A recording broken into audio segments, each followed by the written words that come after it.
Industrie, agriculture, transport, énergie, parc logement, les principales sources de pollution sont passées quotidiennement au crible par Atmo Hauts-de-France. Cette analyse approfondie de plus de 40 polluants a été compilée dans un atlas des émissions atmosphériques pour la période allant de 2008 à 2021. Quelle tendance est observée dans la région? Alors la bonne nouvelle, c'est que la qualité de l'air s'améliore. Depuis 10 ans, en fonction du type de polluant, on a pu baisser de 20 à 35% de concentration en moins de polluants.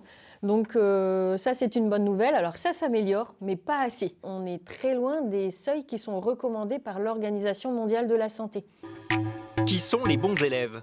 En premier lieu, l'industrie qui a baissé de 30 à 40% sur la majorité des polluants, sur les polluants à effet sanitaire. Ensuite, on voit aussi que l'agriculture a baissé un peu plus légèrement, mais notamment sur les questions d'ammoniac. Le transport routier, les poids lourds ont fait de gros efforts, notamment de renouvellement du parc, ce qui fait qu'au global, les polluants émis ont diminué.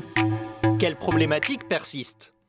Il y a une spécificité sur les particules les plus fines qui vont loin dans l'organisme. On fait vraiment partie des régions qui sont le plus exposées à cette problématique de particules. Et effectivement, c'est lié historiquement au chauffage au charbon. Bon, alors ça diminue, mais il y en a encore.